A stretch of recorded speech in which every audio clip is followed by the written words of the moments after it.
إن الحمد لله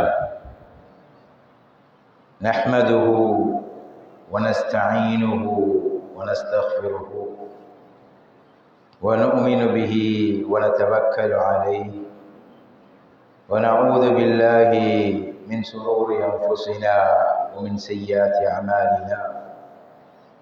من يهده الله فلا مضل له ومن يضلل فلا هادي له. وأشهد أن لا إله إلا الله وحده لا شريك له وأشهد أن محمدا عبده ورسوله. أما بعد. எல்லாம் வல்ல அல்லாஹ்வுடைய நல்லடியார்களே, இஸ்லாமிய சகோதரர்களே, அல்லாஹ்வுடைய இந்த மாளிகையில் நம்முடைய குத்பாவுடைய கடமையை நிறைவேற்றுவதற்காக வேண்டி நாம் ஒன்று கூடியிருக்கின்றோம். இந்த சந்தர்ப்பத்திலே நாம் இந்த குத்பா உரைகளை தக்வாவோடு இருந்து உள்வாங்க வேண்டும் என்கின்ற விடயத்தை எனக்கும் உங்களுக்கும் முதலில் நினைவூட்டிக் கொள்ள விரும்புகின்றேன். தக்வாவோடு ஒரு காரியத்தை செய்கின்ற போதுதான் அது இன்மைக்கும் பயன் தரும், மறுமைக்கும் பயன் தரும். அதனால்தான் நபிகள் நாயகம் ஸல்லல்லாஹு அலைஹி வஸல்லம் அவர்கள் தமன் உபதேசங்களின் முகவுரையாக தக்வாவை பற்றி நினைவூட்டி இருக்கின்றார்கள். அது சம்பந்தமாக வருகின்ற வசனங்களை ஓதி காண்பித்திருக்கிறார்கள். அந்த அடிப்படையில் நாம் உங்களுக்கு நினைவூட்டுகின்றோம். அல்லாஹு தஆலாவுடைய தூதர் ஓதி காட்டிய ஒரு வசனம், ஈமான் கொண்டோர்களே, அல்லாஹுவை எப்படி பயப்பட வேண்டுமோ அப்படி நீங்கள் முறையாக அல்லாஹுவை பயந்து கொள்ளுங்கள், தக்வாவை கொள்ளுங்கள். நீங்கள் முஸ்லிம்களாக அன்றி மரணித்து விடாதீர்கள் என்கின்ற வசனங்களை எல்லாம் ஓதி காண்பித்திருக்கிறார்கள். அந்த அடிப்படையில் நாம் தக்வாவோடு இருந்து அல்லாஹ்வுடைய அருளின் மீது ஆதரவு கொண்டு அவருடைய சுவர்க்கத்தை அடைய வேண்டும் என்கின்ற ஆசையோடு, அல்லாஹ்வுடைய தண்டனை மீது பயம் கொண்டு அதில் பாதுகாப்பு பெற வேண்டும் என்கின்ற அந்த பாதுகாப்பு உணர்வோடு, அல்லாஹு தஆலாவுடைய ஏவல் விலக்கல்களை எடுத்து நடந்து அதன் அடிப்படையில் நாம் என் வாழ்க்கையை வெற்றி பாதையில் கொண்டு வர வேண்டும் என்ற உணர்வோடு இருப்பதுதான், இப்படி பல அர்த்தங்களை உள்ளடக்கியதுதான் தக்வா. அந்த தக்வாவுடையவர்களாக நாம் இருக்க வேண்டும் என்கின்ற விடயத்தை இங்கே நினைவூட்டியவராக, அல்லாஹ்வுடைய நல்லடியார்களே, இஸ்லாமிய சகோதரர்களே, இன்றைய இந்த குத்பாவில் ஒரு முக்கியமான ஒரு வணக்கத்தை பற்றி எனக்கும் உங்களுக்கும் நான் நினைவூட்டிக் கொள்ள விரும்புகின்றேன். நுஅமான் இப்னு பஷீர் ரலியல்லாஹு தஆலா அவர்கள் அறிவிக்கின்றார்கள், நபிகள் நாயகம் ஸல்லல்லாஹு அலைஹி வஸல்லம் அவர்கள் கூறியதாக, நபி அவர்கள் சொன்னார்கள், அத்துஆஉ ஹுவல் இபாதா. பிரார்த்தனை என்பது வணக்கமாகும். அதுதான் வணக்கம். வணக்கங்களில் முக்கியமான ஒரு வணக்கமாக நபிகள் நாயகம் ஸல்லல்லாஹு அலைஹி வஸல்லம் அவர்கள் பிரார்த்தனையை பற்றி சொல்கிறார்கள். அத்துஆஉ ஹுவ முஹ்ல் இபாதா அல்லது அத்துஆஉ முஹ்ல் இபாதா. துஆ என்பது, பிரார்த்தனை என்பது ஒரு மனிதனின் உடம்பில் இருக்கின்ற மூளையை போன்றது. ஒரு மனிதனுடைய உடம்புக்கு எப்படி மூளை முக்கியமானதோ அதே போன்று மனிதனுடைய வாழ்வில் பிரார்த்தனை முக்கியமானது.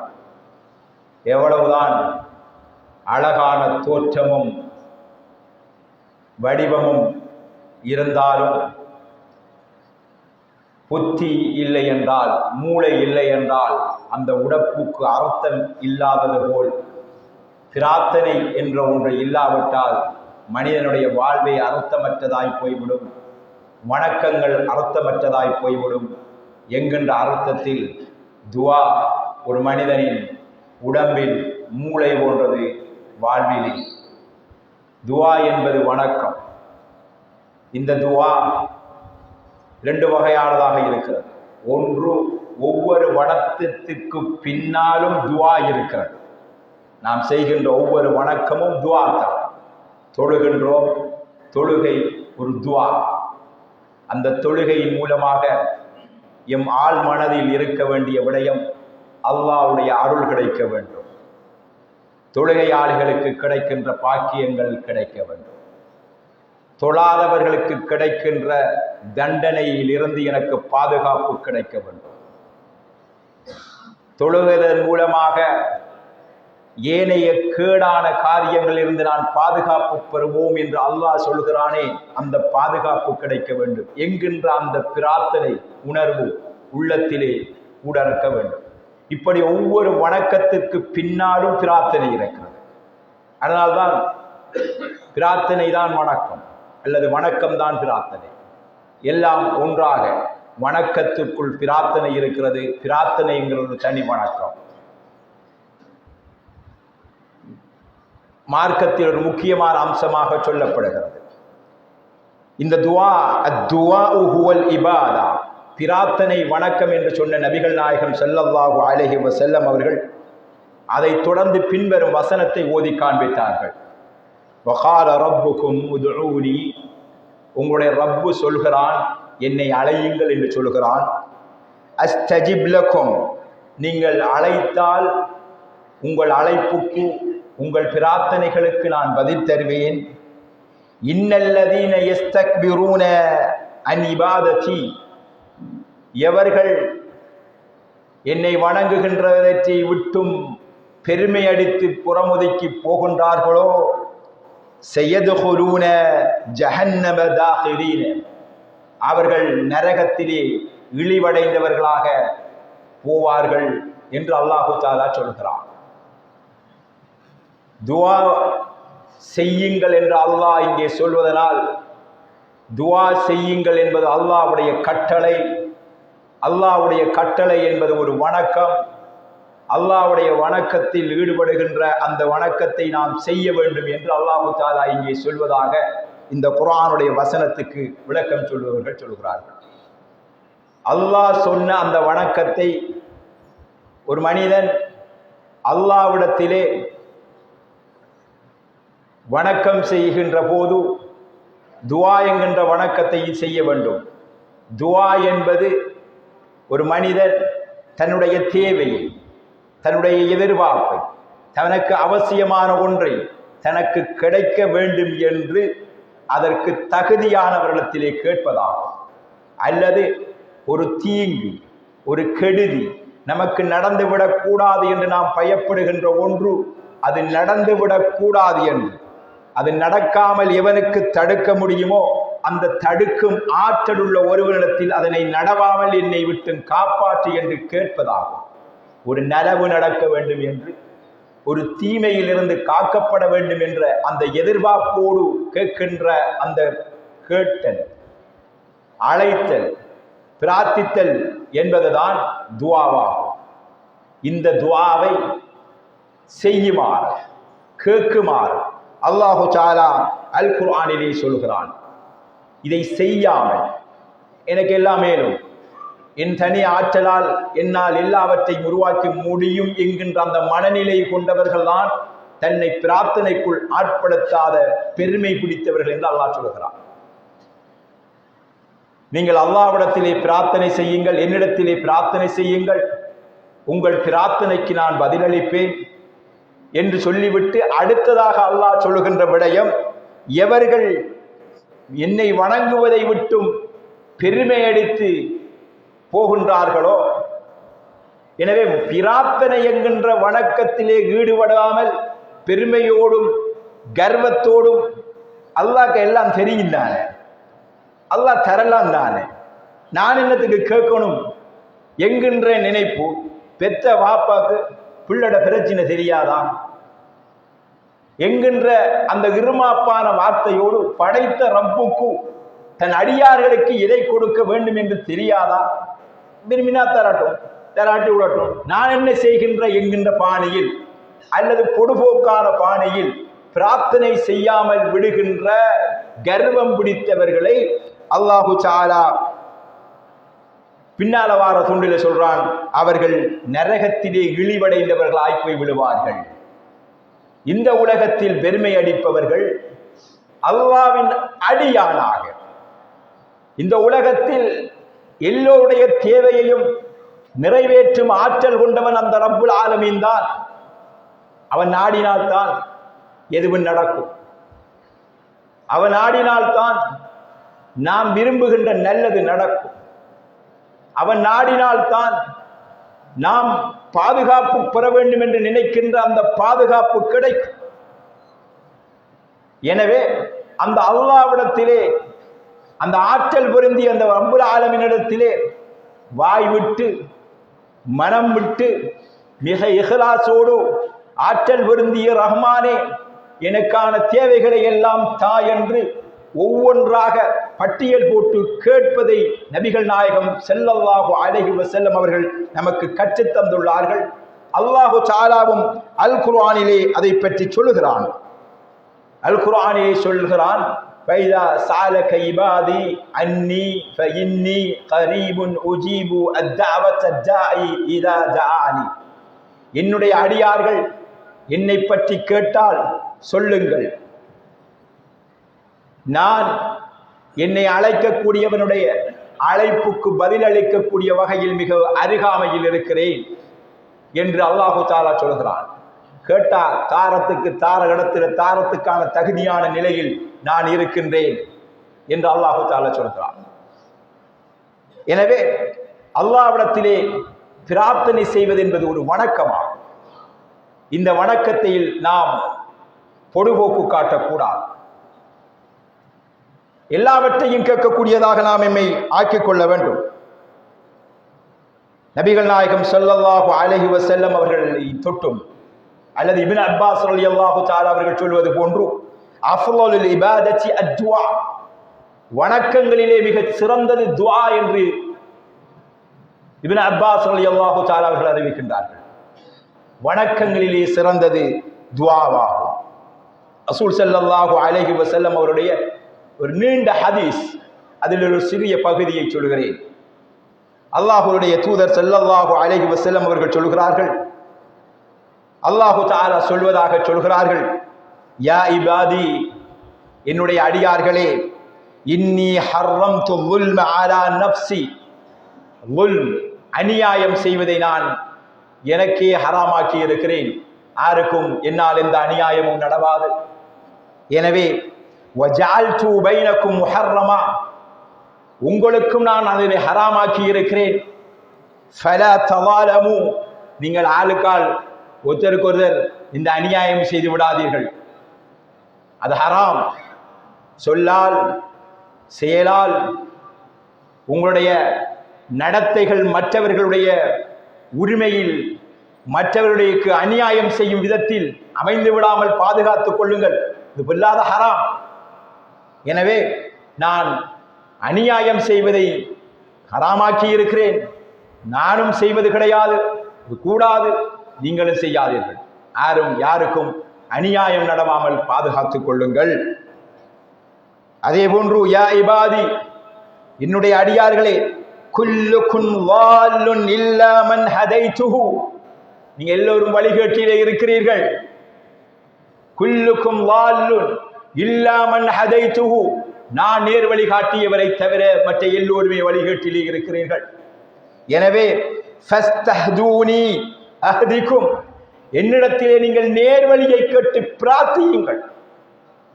எல்லாம் தெரிந்த பண்டிதர்கள் போன்று நான் சரியாகத்தான் இருக்கிறேன் என்ற இருமாப்பிலே இருந்து விடாமல் அல்லாஹ்விடத்திலே நீங்கள் நேர் வழியை கேட்டு பிரார்த்தியுங்கள்.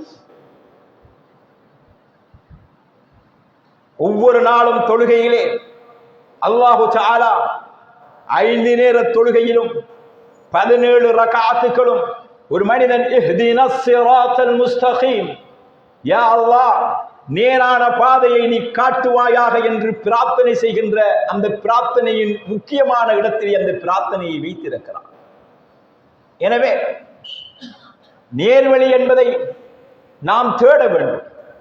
ஆனால் அந்த நேர்வழியிலே செலுத்துகின்ற அந்த பொறுப்பை அல்லாஹ் தன் கரத்திலே வைத்திருக்கிறான். அல்லாஹ் நாடியவர்கள் தவிர எல்லோரும் நேர்வழி பெற முடியாது. எவ்வளவோ தாவா செய்கிறோம். ரசூல் ஸல்லல்லாஹு அலைஹி வஸல்லம் அவர்களின் பாதுகாப்பு அரணாக இருந்து இந்த இஸ்லாமிய மார்க்கம் மேலோங்குவதற்கு உடலாலும் உயிராலும் உறுதுணையாக இருந்தவர் அபூ தாலிப், ரசூலுல்லாஹ்வுடைய சாச்சா. அவர் செய்கின்ற மற்றவருக்கு செய்கின்ற ஒவ்வொரு பிரச்சாரத்தின் போதும் அவர் செவிமடுப்பாளராக இருக்க வாய்ப்பு பெற்றவர்.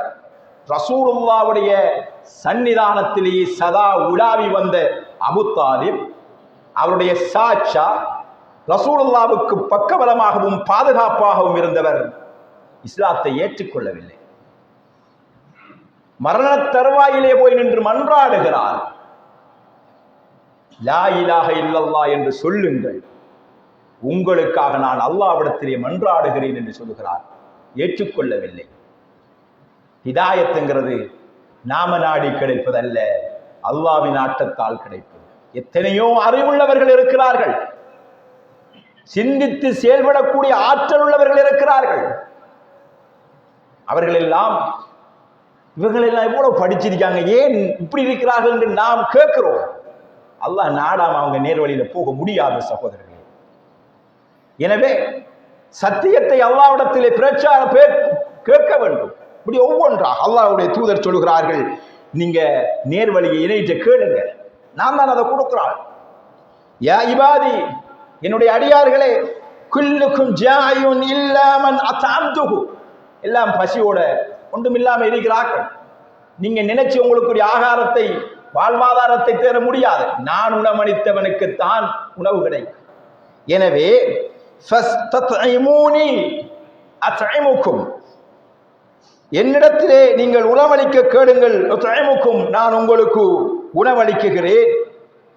ஆகாரத்தை என்னட்ட கேளுங்க, யா அல்லாஹ் எனக்கு ரிஸ்க் தான். நீங்க எவ்வளவு முயற்சி செய்தாலும் எவ்வளவுதான் நாம் கஷ்டப்பட்டாலும் அல்லாஹ் நாடாம நமக்கு கிடைக்க மாட்டான். அல்லாஹ் நாடினால் அல்லாஹு தஆலா வெறும் வயிற்றோடு போகின்ற பறவைகள் வயிறு நிரம்பி மாலை தன் வீடுகளுக்குள் தன்னுடைய தங்குமிடங்களுக்கு வருவது போன்று எம் வயிறை நிரப்பிக் கொண்டே இருப்பான். இப்படி ரசூல் ஸல்லல்லாஹு அலைஹி வஸல்லம் அவர்கள் சொல்லுகிறார்கள். அல்லாஹ் சொல்வதாக, யா இபாதி குல்லுக்கும் ஆரின் இல்லா மன் கஸௌதுஹு, நீங்க எல்லாரும் ஆடை பெரும் ஆற்றல் அற்றவர்கள்.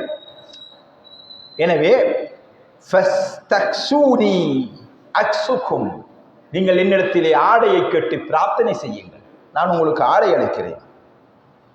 இப்படி அந்த ஹதீஸ் ஒவ்வொரு விடயமாக சொல்லி கொண்டே போகிறது. மனிதனுடைய வாழ்க்கையில் தேவையான சகல விவகாரங்களையும் அல்லாஹ்விடத்திலே மனிதன் நாம நினைச்சிக் கொள்ளக்கூடாது. நம்முடைய உழைப்பின் பலன் நாம் அடைந்து கொண்டிருக்கிறோம் என்று, அல்லாஹ்வின் நாட்டத்தின் பலனை நாம் அடைந்து கொண்டிருக்கிறோம். அல்லாஹு தஆலா அருள் புரிந்தவர்கள், அல்லாஹு தஆலா படைத்த ஹல்குகளுக்கு அவன் கொடுக்க வேண்டியதை கொடுத்து கொண்டிருக்கிறான்.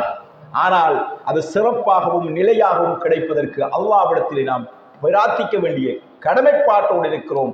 அந்த வணக்கத்தை செய்ய வேண்டிய தேவையோடு இருக்கிறோம். அல்லாஹ்வின் மீது நிராசை அடையாமல் அல்லாஹ்விடத்திலே பிரார்த்தனை செய்வது ஒரு மூமினுடைய கடமையாகும். நம்முடைய வணக்கங்களில் ஐவேளை தொழுவது போன்று, நோன்பு பிடிப்பது போன்று, வசதி இருந்தால் ஜகாத்து கொடுப்பது போன்று, ஹஜ் செய்வது போன்று, ஒவ்வொன்றும் செய்வது போன்று ஒவ்வொரு கட்டங்களிலும் எல்லா நேரங்களிலும் அல்லாஹ்விடத்திலேயும் தேவைகளை கேட்டு பிரார்த்தனை செய்வதும் ஒரு வணக்கமாகும். இது அல்லாஹ்வுடனான நம்முடைய உறவை பலப்படுத்துகின்ற ஒரு பாலமாகும். அல்லாஹ்வுடனான ஒரு நெருக்கத்தை உருவாக்குகின்ற ஒரு நெருக்கத்திற்கான வழியாகும். இதை பெருமானார் ஸல்லல்லாஹு அலைஹி வஸல்லம் அவர்கள் இந்த நெடிய ஹதீஸிலே தொடர்ந்து சொல்லிக் கொண்டு வருகிறார்கள். இன்னொரு ஹதீஸிலே ரசூல் ஸல்லல்லாஹு அலைஹி வஸல்லம் அவர்கள் சஹாபாக்களுக்கு சொல்லுவார்களாம், எல்லாத்தையும் நீங்க அல்லாஹ்ட்ட கேளுங்க, லியஸ்அல் அஹதுக்கும் ரப்பஹு ஹாஜதஹு குல்லஹா. உங்களுடைய தேவைகள் எல்லாவற்றையும் நீங்கள் அல்லாஹ்விடத்திலே கேளுங்கள். ஹத்தா யஸ்அல, அதாவது ஒருவர் தன்னுடைய செருப்புமார் அந்தாலும் கூட அது கட்டுப்படுவதற்கு, அதிலிருந்து ஒழுங்காகி எடுப்பதற்கு அல்லாஹ்விடத்திலே உதவியை தேடுங்கள், அல்லாஹ்விடத்திலே கேளுங்கள் என்று பெருமானார் ஸல்லல்லாஹு அலைஹி வஸல்லம் அவர்கள் சொல்கின்ற செய்தியை நாம் பார்க்கலாம். சில ரிவாயத்துக்களை ரவி அவர்கள் தன்னுடைய செருப்புவார் அந்தாலும் அதற்கான கட்டுவதற்கான உதவியை அல்லாஹ்விடத்திலே கேட்பார்கள் என்று வரக்கூடிய செய்திகளை நாம் பார்ப்போம். எனவே மனிதனுடைய வாழ்க்கையில் பிரார்த்தனை தவிர்க்க முடியாத ஒன்று. இந்த பிரார்த்தனை என்பது ஒன்று நாம் செய்கின்ற வணக்கத்தின் ஊடாக உள்வாங்கி அந்த பிரார்த்தனையை கேட்க வேண்டும். ஒவ்வொரு வணக்கத்திற்கு பின்னாலும் அந்த வணக்கம் என்பது பிரார்த்தனை என்ற வடிவத்தில் நாம் யோசித்தால், நாம் வணங்குகின்ற போது இஹ்லாஸாக தொழ முயற்சி செய்வோம். அந்த இஹ்லாஸ் என்பது நாம் செய்கின்ற வணக்கத்தின் மூலமாக அல்லாஹ்வுடைய அருள் கிடைக்க வேண்டும், அல்லாஹ்வுடைய பொருத்தம் கிடைக்க வேண்டும். இந்த வணக்கத்தை அல்லாஹ் ஏற்றுக்கொள்கின்றதன் மூலமாக என் வாழ்வின் இன்மை பயனும் மறுமை பயனும் எனக்கு சிறப்பாக அமைய வேண்டும் என்கின்ற அந்த பிரார்த்தனை உணர்வோடு ஒவ்வொரு வணக்கத்தையும் அணுக வேண்டும். அதே போன்று அல்லாஹ்விடத்திலே நேரடியாக ஒரு மனிதன் தன்னுடைய தேவைகளை ஒவ்வொன்றாக கேட்க வேண்டும்.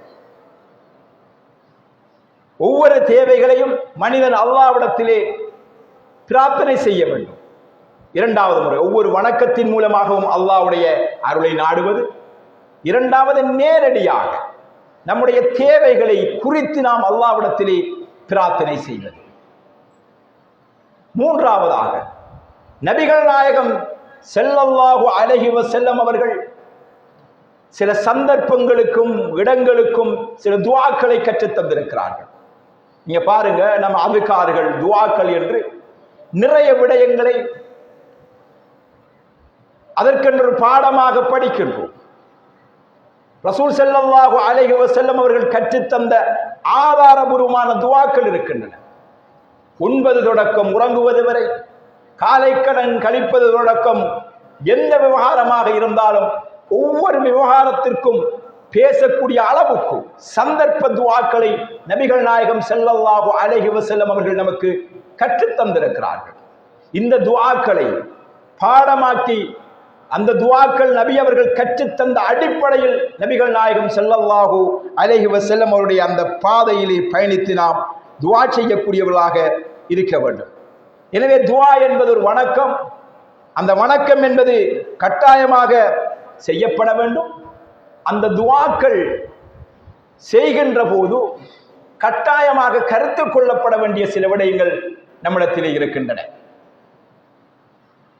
நிறைய பேர் நாங்கள் எவ்வளவுதான் பிரார்த்தனை செய்கிறோமே, ஏற்றுக்கொள்ளப்படவில்லையே என்கின்ற நிராசையிலே இருப்பதை காணலாம்.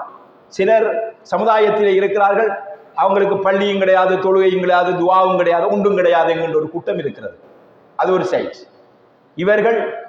இவருடைய கால்களிலே நின்று இந்த உலகத்தை வென்றுவிடலாம் என்று நினைக்கிறார்கள். ஒருபோதும் இவர்கள் வெல்ல மாட்டார்கள். இவர்கள் ஒருபோதும் வெற்றி அடைய மாட்டார்கள். அல்லாஹ்விடம் மீளாமல், அல்லாஹ்வின் பக்கம் மீளாமல் அவர்கள் ஒருபோதும் வெற்றி அடைய மாட்டார்கள். இவர்களை பற்றி பேச தேவையில்லை. இவர்கள் அல்லாஹ்வுக்கு இத்தகையவர்கள் அடையாளம் கண்டு அல்லாஹ்வின் பால் மீளுமாறு இவர்களுக்கு அழைப்பு விடுக்கப்பட வேண்டும். நம்முடைய சமுதாயத்தில் இருக்கின்ற பள்ளியோடும் தொழுகையோடும் தொடர்பட்ட சிலர் இருக்கிறார்கள். தங்களுடைய தேவைகளை அல்லாஹ்விடத்திலே கேட்கின்றவர்களும் இருக்கிறார்கள். இப்படி கேட்கின்றவர்கள் கேட்கின்ற துஆக்கள் இவர்களுக்கு அங்கீகரிக்கப்படுவதில்லை என்கின்ற ஒரு உணர்வு இருக்கிறது. அல்லாஹ்வுடைய நல்லடியார்களே, இஸ்லாமிய சகோதரர்களே, ரசூல் ஸல்லல்லாஹு அலைஹி வஸல்லம் அவர்கள் கூறியதாக ஒரு மனிதனுடைய துஆ 3 வகையில் கையாளப்படும். ஒன்று, அவர் கேட்கின்றது அவருக்கு கொடுக்கப்படும். அதை சிலர் அனுபவித்திருப்பார்கள். ஒருவர் பிரார்த்தனை செய்கின்ற ஒரு பிரார்த்தனை அல்லாஹ்வால் அங்கீகரிக்கப்படும். இரண்டாவது, ஒருவர் கேட்கின்ற பிரார்த்தனை அவர்களுக்கு உடனடியாக அங்கீகரிக்கப்பட மாட்டார். 2 வழிகளில் அந்த பிரார்த்தனைக்குரிய பயனை அவர் அடைந்து கொள்வார். ஒன்று, ஒரு சின்ன பிள்ளை அல்லது ஒரு மகன் தன் வாப்பாட்ட உண்ட கேட்கிறார். வாப்பா கேட்கறது எல்லாத்தையும் பிள்ளைக்கு கொடுக்கறது இல்லை. வாப்பா பிள்ளைகள் கேட்கின்ற எல்லாவற்றையும் கொடுக்கல. வாப்பாக்கு தெரியும் எதை எப்ப கொடுக்கணும். எனவே ஒரு பிள்ளை கேட்பது நியாயமானது கொடுக்கப்பட வேண்டும் என்று அல்லாஹ் நாடினால், எப்படி ஒரு பிள்ளை கேட்பது நியாயமானது கொடுக்கப்பட வேண்டும் என்று அந்த பெற்றோர் நாடினால் அந்த விடயம் உடனடியாக நடக்கிறது. ஆனால் இந்த பிள்ளை கேட்கிற பொருள் பொருத்தமில்லை என்றால் அதற்கு பதிலாக பொருத்தமானது ஒன்று கொடுக்கப்படுகிறது. இப்படித்தான் அல்லாஹு தஆலா ஒரு பிள்ளையுடைய விடயத்தில் ஒரு பெற்றோராக நாம் நடந்து கொள்கின்ற அந்த பிள்ளை என்பவன் அவன் கேட்கின்ற பொருளினுடைய யதார்த்தம் எதிர்காலம் பற்றி தெரியாமல் கேட்கின்ற போது நான் நடந்து கொள்கின்ற அந்த பக்குவம், அந்த உணர்வு, இந்த உலகங்களை படைத்த ரப்புல் ஆலமீன் நாம் கேட்கின்ற விடயத்தில் அவன் நம்மை விடவும் அறிந்தவன் என்கின்ற அந்த உணர்வோடு நாம் பயணித்தால் இந்த துஆ கேட்கின்ற விடயத்தில் நாம் ஒருபோதும் நிராசை அடைய மாட்டோம். கேட்பதை சிலருக்கு அல்லாஹ் கொடுப்பான். சிலர் கேட்பதை அல்லாஹு தஆலா நாளை மறுமைக்காக சேர்த்து வைப்பான். அது இங்கே உங்களுக்கு பொருத்தமில்லை. இன்ஷா அல்லாஹ் அதற்குரிய பிரதிபலன் அல்லாஹு தஆலா மறுமைக்காக சேர்த்து வைப்பான். சிலர் கேட்பதை அல்லாஹு தஆலா, ஒருவர் ஒரு நன்மையை கேட்பார், அல்லாஹு தஆலா அதை கொடுக்காம அவரில் இருந்து ஒரு தீமையை தடுத்து அவருக்கு அதைவிட ஒரு சிறந்த நலவை கொடுப்பான். இப்படி அல்லாஹு தஆலாவிடத்தில் கேட்கப்படுகின்ற எந்த துஆவும் அது வெறுங்கையாக தட்டிவிடப்படுவதில்லை என்பதுதான் குர்ஆன் ஹதீஸ் சொல்கின்ற தெளிவான விடயங்களாகும். எனவே அல்லாஹ் நாடினா தா, தராம விடு என்கின்ற பாசையில் கேட்பாவர். அல்லாஹ் தருவான் என்கின்ற அர்த்தத்தோடு உள உறுதியோடு கடைசி வரை கேட்டுக்கொண்டே இருக்கவர். துஆவுக்கும் தவக்குலுக்கும் நிறைய தொடர்புகள் இருக்கின்றன.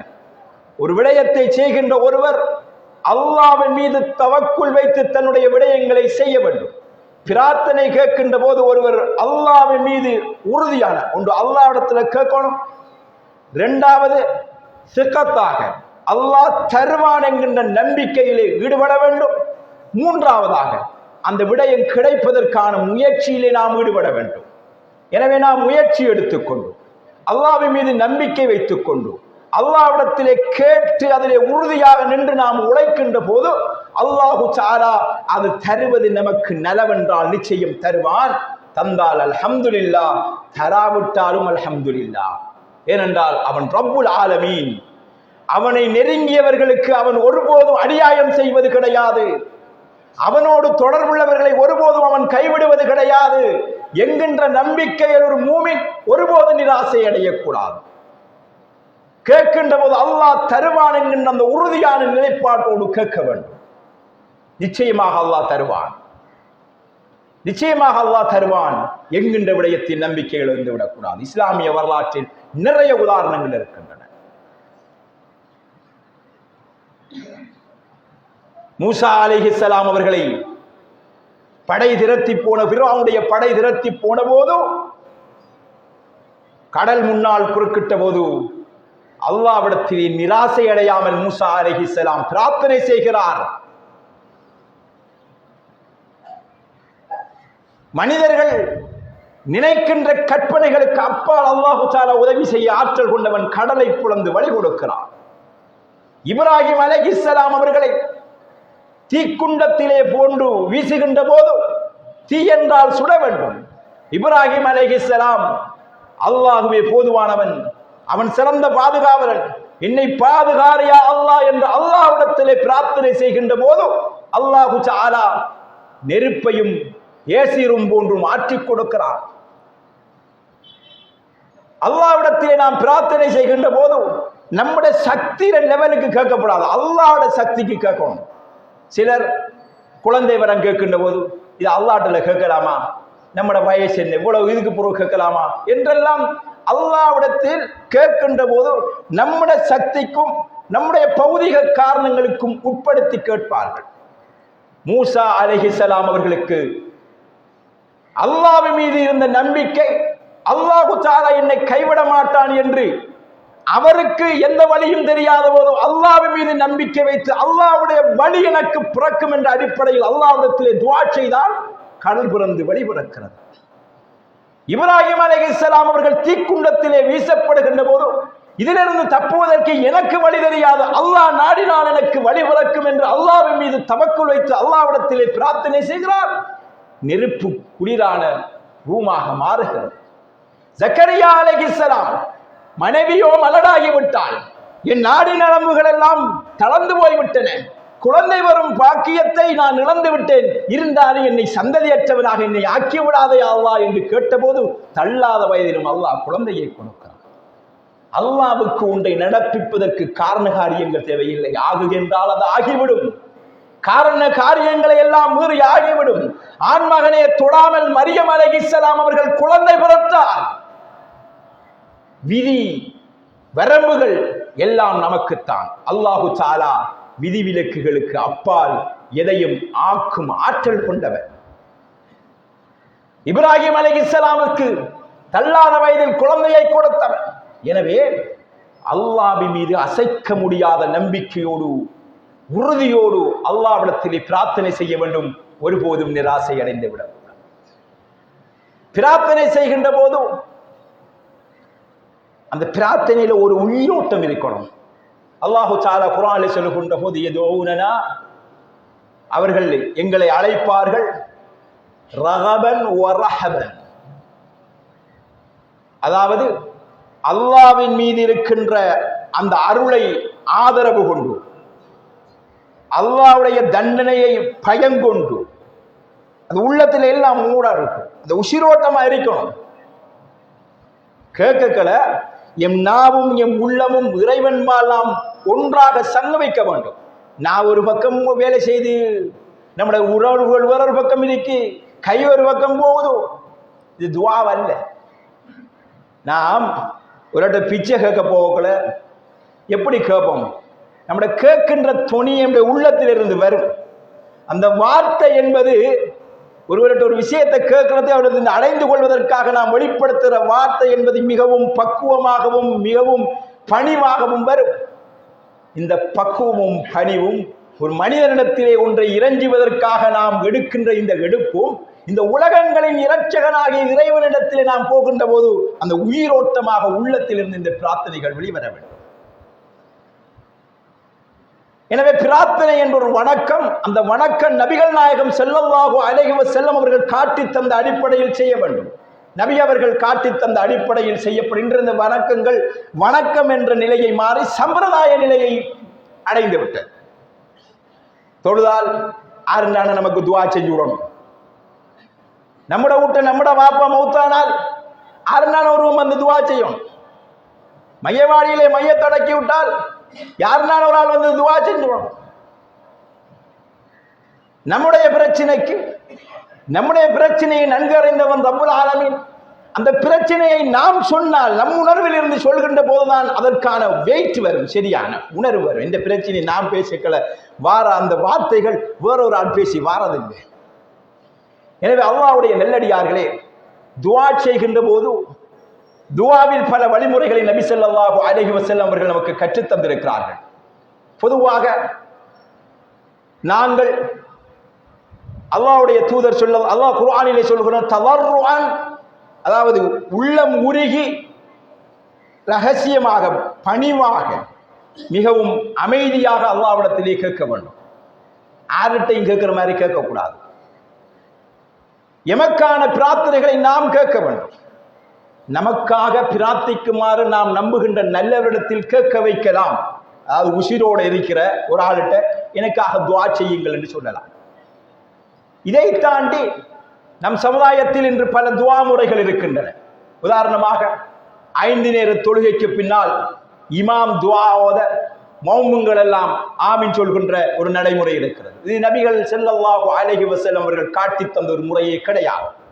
இது ஒரு பித்அத்தான், மார்க்கத்திலே புதிதாக உருவாக்கப்பட்ட ஒரு வழிமுறையாகும்.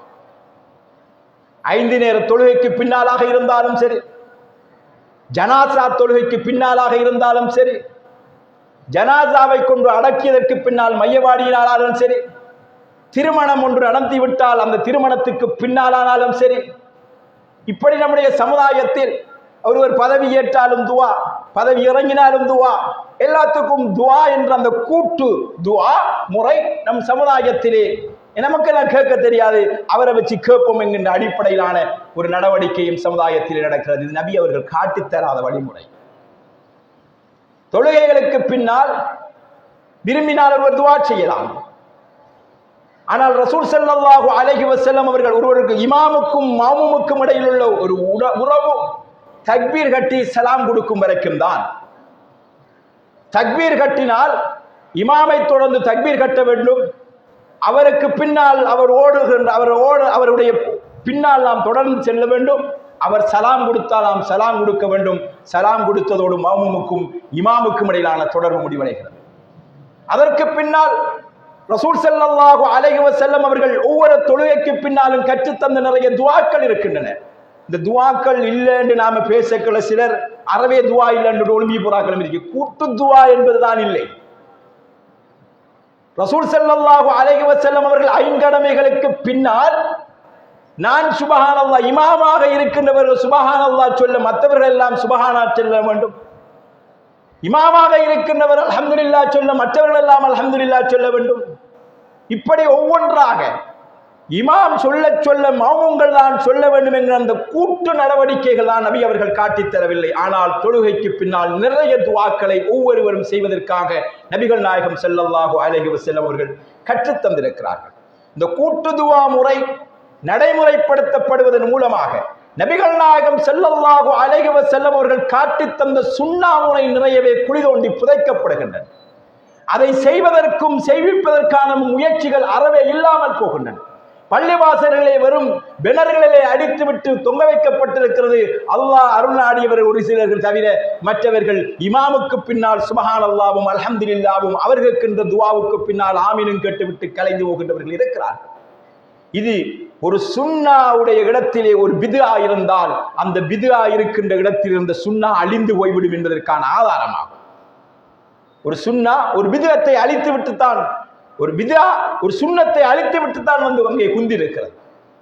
இந்த சமுதாயத்தில் சடங்கு சம்பிரதாயமாக இந்த விடயங்களை காப்பாற்றுவதிலே இருக்கின்ற போராட்டம், அந்த உணர்வு அல்லாஹ்வுடைய தூதர் காட்டித் தந்த வழிமுறையில் செய்வதன் மூலமாக அதற்கு வீரியம் கூடு, அல்லாஹ்விடத்தில் ஏற்றுக்கொள்ளப்படக்கூடிய தன்மை கூடுதல் என்கின்ற அந்த உணர்வு இல்லாமல் போய்விடும். எனவே அன்பான இஸ்லாமிய சகோதரர்களே, நாம் அல்லாஹ்வின் அருளுக்காகத்தான் எதையும் செய்ய வேண்டும். சடங்கிற்கும் சம்பிரதாயத்துக்கும் பாப்பாவை கொண்டு போய் மையத்தை அடைக்கப்பட்டு ஒரு துவா இல்லாம தூக்கிட்டு போறாங்க பாருங்களேன். பாப்பாவை கொண்டு அடக்கி போட்டு ஒரு துவா இல்லாம கலைஞ்சு போறான்னு பாருங்க. இப்படி எல்லாம் இல்லாத பேச்சு என்று பேசுகின்றவர் இருக்கிறார்கள்.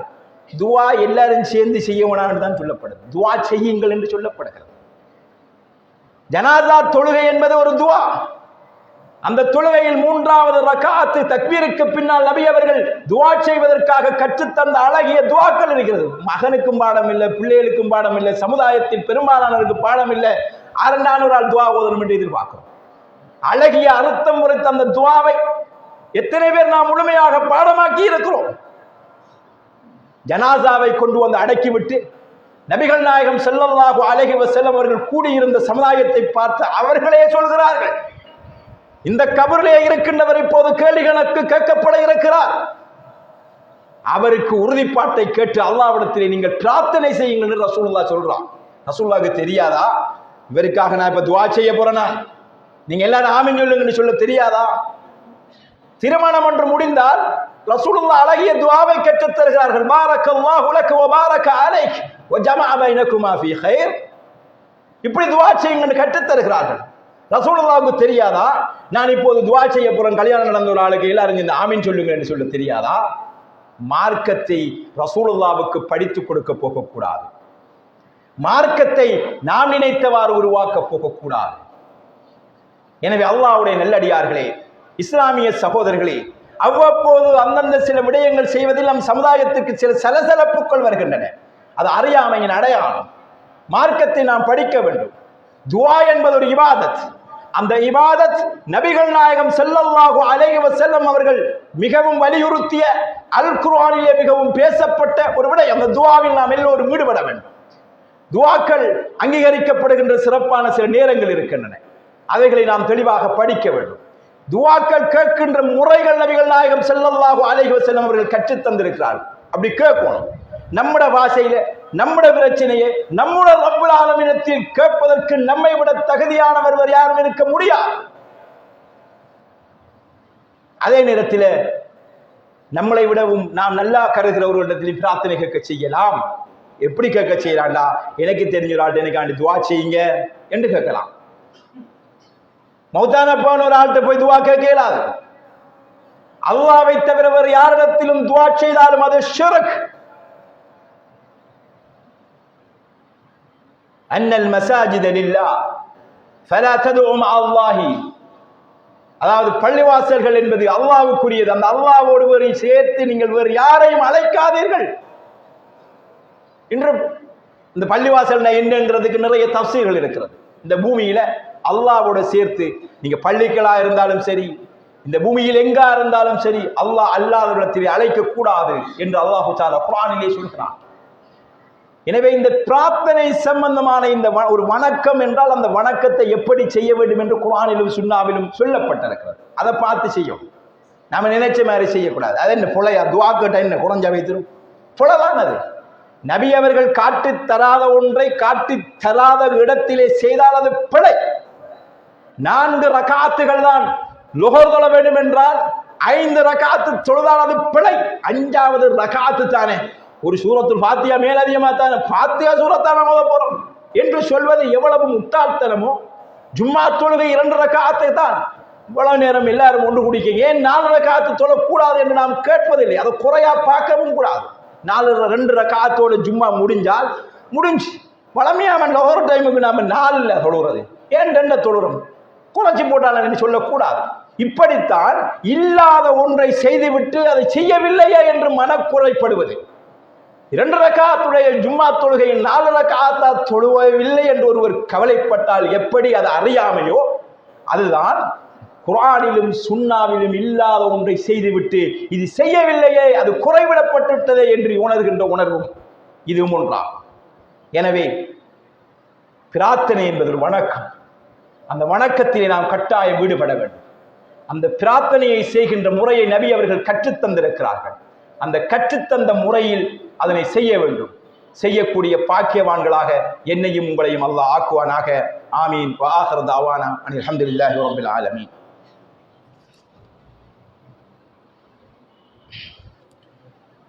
அல்ஹம்துலில்லாஹ் வஸ்ஸலாத்து வஸ்ஸலாமு அலா ரசூலில்லாஹ். அம்மா பஅத். அல்லாஹ்வுடைய நல்லடியார்களே, இஸ்லாமிய சகோதரர்களே, நாம் தக்வா உடையவர்களாக இருப்பதற்கு முயற்சி செய்வோம்.